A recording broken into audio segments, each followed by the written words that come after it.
मौलाना महमूद मदनी साहब ने फरमाया, मुझे बहुत अच्छा लगा कि तालीम पर हमें ज़ोर देना होगा, हमें समझना होगा, संविधान को पढ़ना होगा। जवाहरलाल नेहरू जब बन के प्रधानमंत्री बैठ गए थे तभी उन्होंने ये डिक्लेयर किया था। आप देख सकते हैं, इंटरनेट में भी मौजूद है कि 800 साल के बाद पहली बार कोई जो है इस यहाँ पे दिल्ली की तख्त पर कोई हिंदू बैठा है, तो वहाँ ही उन्होंने अपने आप को हिंदू हृदय सम्राट घोषित कर दिया था। ये ऑलरेडी हिंदू राष्ट्र है। लोगों में मोहब्बत का पैगाम देना चाहिए, हर तरीके से देना चाहिए, ताकि हम लोगों में आपस में एक दूसरे के दुख दर्द को समझें, भाईचारा समझें, और कोई धार्मिक बात ना समझते हुए या दूसरे समाज की बात ना समझते, हम एक कि भाई हम पक्के सच्चे हिंदुस्तानी हैं। जी, आप कह सकते हैं कि जो ब्राह्मणों का वर्चस्व है, जैसे कि कॉलेजियम सिस्टम है या दूसरी चीज़ें हैं, इस पर लोगों की भागीदारी का मामला अभी चल रहा है। इसको डाइवर्ट करने के लिए मुसलमान जो है एक सस्ता वोटर भी है और जो सॉफ्ट टारगेट भी है, इसको टारगेट बना दो और क्या। ये इस्लाम का सवाल है। इस्लाम एक ज़ाब्ता-ए हयात है, एक दीन है, एक सोच है, ठीक है, इसे जिसे कोई भी अपना सकता है, ठीक है। तो वो कोई धर्म है ही नहीं।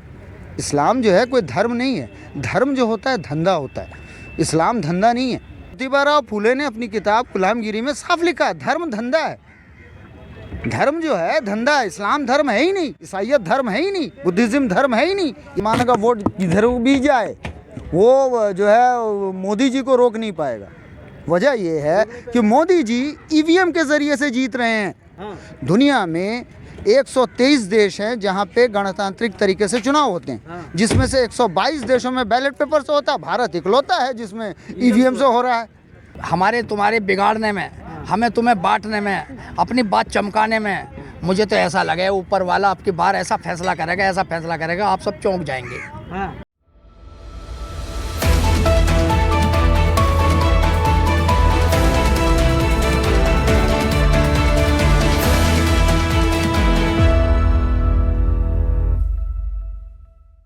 नमस्कार, मैं हूं तस्कीन हुसैन और अभी मैं हूं दिल्ली के रामलीला मैदान में, जहां आज जो है जमात उलमाए हिंद का जो है अधिवेशन हुआ। हमारे साथ सोशल पॉलिटिकल एक्टिविस्ट हैं, इनसे हम बात करने की कोशिश करेंगे और जानने की कोशिश करेंगे कि यहाँ जो आए हैं ये पूरा मामला क्या रहा, क्या मकसद रहा। सर, आप अपना इंट्रोडक्शन पहले तो खुद दीजिए। जी, मेरा नाम सैयद हसन अहमद है जी। मैं बेसिकली उड़ीसा का रहने वाला हूँ, इस वक्त दिल्ली में हूँ जी। तो मैं सुबह से यहाँ आया हुआ था, पूरा हमने देखा ये मुसलमानों को में इत्तेहाद और यकजहती पैदा करने का और तमाम दीगर जो हमारे दीगर अक़वाम के लोग हैं, SC ST OBC जी, तमामों को जोड़ने का जो पुरानी रवायात चली आ रही है जमीयतुल उलमाए हिंद की जी, उसी को बरकरार रखने के लिए इसे जो है मुनक़िद किया गया था। अभी जो मुल्क में हालात चल रहे हैं उस पर भी बहुत सारे इश्यूज़ पर लेकर जमीयतुल उलमाए हिंद ने जो है बहुत सारे अनाउंसमेंट्स किए हैं कि अभी देश में जिस तरह की हवा चल रही है, ठीक है, ख़ास करके कुछ ख़ास वर्ग की तरफ से देश में हिंदू राष्ट्र बनाने की मांग चल रही है, उसको लेकर के एक आम मुसलमान क्या सोचता है? जी, मैं being a socio political activist मैं ये अच्छी तरह से जानता हूँ। ये कड़वी सच्चाई है, जब भारत बना था यानी 1947 में जब डिवीज़न हुआ था, अंग्रेज़ हटे और भारत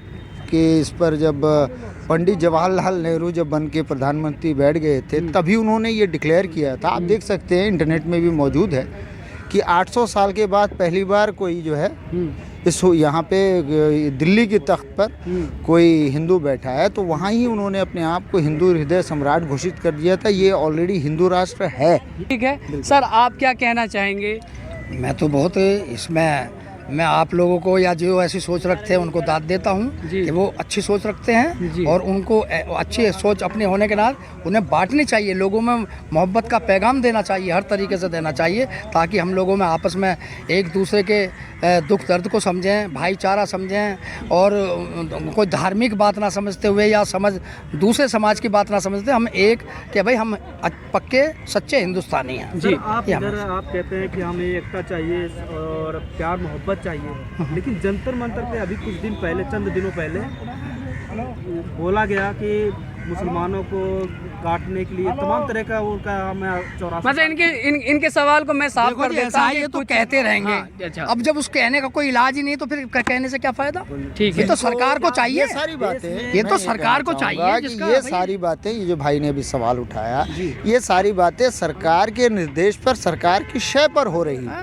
यही काम अगर एक मुसलमान करेगा तो उसको पकड़ के जेल में डाल देंगे, है ना। कैसा प्यार तो बढ़ रहा है सर? नहीं प्यार व्यार कुछ नहीं है, ये आप कह सकते हैं डर है, ये है हमारा डर। उनका तो क्या है? मतलब इस चीज़ को अगर मैं थोड़ा सा पॉलिटिकली घुमा के ले जाऊं कि किस तरीके से देश में माहौल तैयार करने की कोशिश की जा रही है, किस तरीके से जो है वोट बैंक साधने की कोशिश की जा रही है, क्या ये उस रणनीति का हिस्सा है? हाँ बिल्कुल, जैसे कि मतलब आप कह सकते हैं कि जो ब्राह्मणों का वर्चस्व है, जैसे कि कॉलेजियम सिस्टम है या दूसरी चीज़ें हैं, इस पर लोगों की भागीदारी का मामला अभी चल रहा है। इसको डाइवर्ट करने के लिए मुसलमान जो है एक सस्ता वोटर भी है और जो सॉफ्ट टारगेट भी है, इसको टारगेट बना दो और क्या।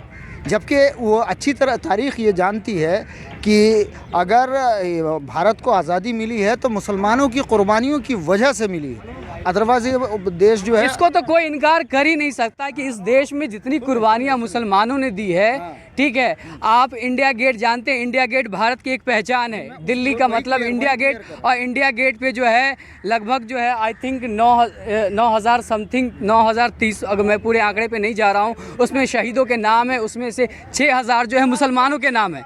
तो मुसलमानों को कोई ये नहीं कह सकता कि मुसलमान जो है इस देश का वफादार नहीं। और अब सवाल ये है कि मुसलमान को हम अलग जगह से क्यों गिने? मुसलमान भी यहीं की पैदाइश है और यहीं का है। इसको किस नज़रिए से देखते हैं? नहीं, मैं इस पर ये कहना चाहता हूँ, जहाँ तक मुसलमान या इस्लाम का सवाल है, इस्लाम एक ज़ाब्ता हयात है, एक दीन है, एक सोच है, ठीक है। इसे जिसे कोई भी अपना सकता है, ठीक है। तो वो कोई धर्म है ही नहीं। इस्लाम जो है कोई धर्म नहीं है। धर्म जो होता है धंधा होता है, इस्लाम धंधा नहीं है। आपने बहुत बड़ी बात की और मुझे लग रहा है कि आपकी वजह से देश में बहुत बड़ा मैसेज जाने वाला दीन है। इस्लाम है, दीनी धर्म फितरत जो है वो धंधा है। धर्म धंधा है। ज्योतिबा राव फूले ने अपनी किताब गुलामगिरी में साफ लिखा है, धर्म धंधा है। धर्म जो है धंधा है। इस्लाम धर्म है ही नहीं, ईसाइयत धर्म है ही नहीं, बुद्धिज्म धर्म है ही नहीं, ये सब धर्म नहीं है। तो इसका मतलब आपके लफ्ज़ों में कहें तो जो लोग इस देश में बांटने की कोशिश कर रहे हैं, हिंदू मुसलमान में जो है वो एक तरीके से तलवार खींचने की कोशिश कर रहे हैं, वो अपने धर्म के धंधे को चलाने की बात एक्चुअली कर रहे हैं। धंधे की खेल धंधा ये है। चलाना है, धंधा भी चलाना है, उसके बाद ब्राह्मणों के वर्चस्व को आगे लाना है।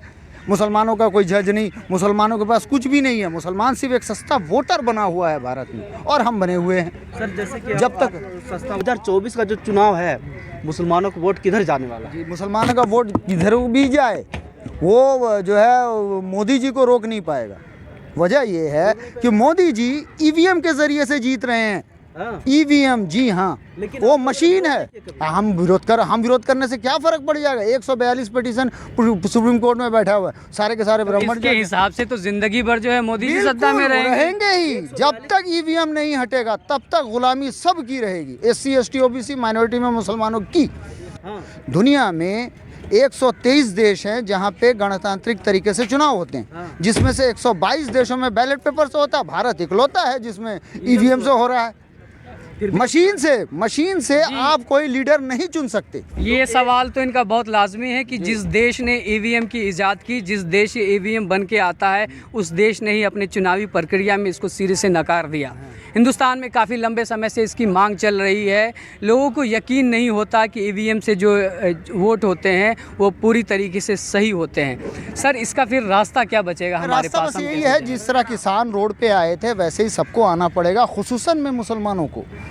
ये कहता हूँ क्योंकि अगर मुसलमान, याद रखिए, अगर मुसलमान इनकलाब करके या इस करके उठता है तभी ये जो है देश जो है फिर से ट्रैक पे आएगा। अदरवाइज आप देखिए गांधी जी का आंदोलन में मुसलमान नहीं थे, बेजान पड़ा था। जैसे ही मुसलमान घुसे देखिए वो आज़ादी भी मिल गई, सब हो गया। एक्चुअली क्या है कि मुसलमान जो है, मुसलमान अपनी बात रखने में पूरी तरीके से वो मतलब अपनी बात नहीं रख पा रहे हैं। आपने कहा और सारे देश ने, सारे मुल्क ने देखा है, दुनिया ने देखा है कि मुसलमानों ने जब जब जिस आंदोलन में हाथ डाला है वो आंदोलन जो है वो मजबूत हुआ है। आप गांधी जी की बात करते हैं, भीमराव अंबेडकर जिन्होंने ये संविधान लिखा, उनको संविधान सभा में पहुंचाने वाला मुसलमान। इस देश में जो शिक्षा के बारे में लंबी लड़ाई लड़ी ज्योतिबा फूले, ठीक है, उनकी पत्नी सावित्रीबाई फुले, उनके फातिमा किताब को जो है उनके स्कूल को जो स्थापित करने में या उनको मदद करने में जो है फातिमा शेख की बड़ी भूमिका रही। लेकिन ना तो कोई इस बात को आगे रख पा रहा है, ना कोई डिफेंड कर पा रहा है। और ये नफरत की बयार में जो हिंदू मुस्लिम की एकता की बात है वो एक होने की जगह पे जो है वो बढ़नी शुरू हो जा रही है। इसको क्या किया जाए, इस मर्ज का क्या इलाज है? संविधान और विज्ञान को लाना होगा और औरतों के हकूक़ को पूरी तरह से समझाना होगा कि हमारे जहन में पड़ा हुआ कि औरतों का कोई हिस्सा नहीं होता, जैसे माल दौलत में कोई हिस्सा नहीं, इसमें कोई हिस्सा, जबकि शरीयत इस्लाम में औरत को बराबरी का अधिकार यानी हक दिया गया है। ठीक है, ये है बात। तो वो चीज़ करेंगे तभी हम जो है सही राह रास्त पर आ सकते हैं। सर 365 दिन बचे हैं देश चुनाव होने में 2024 का, और क्या लगता है कि 2024 के चुनाव में दलित और मुस्लिम एक हो सकते हैं, एक प्लेटफार्म पे आ सकते हैं ईवीएम के खिलाफ में? हाँ, ये पॉसिबल तो है। अभी देखिए इस तरह से बहुत सारी तैयारियां चल रही है। अभी डॉक्टर उदित राज भी उस कार्यक्रम को चला रहे हैं और मोहम्मद मेश्राम भी चला रहे हैं कि ब्राह्मण जब तक ऊपर बैठा है, अब मुसलमान अगर उठेगा तो उसको सीधा दामाद बना लेगा, तो बैठा रहेगा ना, बैठा नहीं रहेगा। अब जो जैसे उठ के आएगा, जैसे मैं आपको बता रहा हूँ, मुझे आपने क्या कहा कि मेरे अंदर जागरूकता है, मैं बात कर रहा हूँ, तो ऐसे जो भी हमारे आते हैं उनको लेकर अपना दामाद बना लेता है, सीधा दामाद बना लेता है। बहुत बड़ा कटाच है कि एक तरफ जो है मुसलमानों को टारगेट किया जाता है, मुसलमानों के नाम पर जो है वो लोगों को बांटने की कोशिश की जाती है, लेकिन दूसरी तरफ मुसलमानों को दामाद बनाने में कोई एतराज़ नहीं है। तो ये लोगों को समझना चाहिए कि ये जो बांटने की राजनीति है हिंदू मुसलमानों की, वो सिर्फ जो है वो सत्ता तक पहुंचने का जरिया है। बाकी इनको किसी चीज़ से कोई एतराज़ नहीं है। ये अरब में जाके अल हबीबी कह सकते हैं, ये लखनऊ में जाके लुलु मोम घूस सकते हैं। तो सारे लोग यहीं के हैं, किसी को बांटने की कोशिश नहीं करनी चाहिए और देश में अमन और सुकून और एकता की बात करनी चाहिए। और सबसे बड़ा सवाल और सबसे बड़ा जवाब मैं यहाँ से देना चाहूँगा कि अगर किसी भी चीज़ में, किसी भी कौम में या कोई भी हमें बांटने की कोशिश कर रहा है, मरने मारने काटने कूटने की बात कर रहा है, उस सब के पीछे लैक ऑफ एजुकेशन, तालीम, इल्म। जब तक हम में ये चीज़ें नहीं होंगी, लोग हमारा इसी तरीके से इस्तेमाल करते रहेंगे। तो मैं लोगों से गुजारिश करना चाहता हूँ कि आप जो है अपने बच्चों को तालीम देने की कोशिश कीजिए। आपके बच्चे पढ़ लिख लेंगे तो फिर कोई धूर्त जो है, कोई पाखंडी जो है आपके बच्चे को नहीं भटका सकेगा, कोई शैतान आपके बच्चों का दिमाग नहीं भटका पाएगा। और कोई लाख चाहे, ये मुल्क हमारा है, हम इस मुल्क के हिस्सा रहेंगे, इन पर पैदा हुए हैं, इसी ज़मीन पर मरेंगे और यहीं दफन होंगे। फ़िलहाल मुझे दीजिए इजाज़त, तब तक के लिए नमस्कार।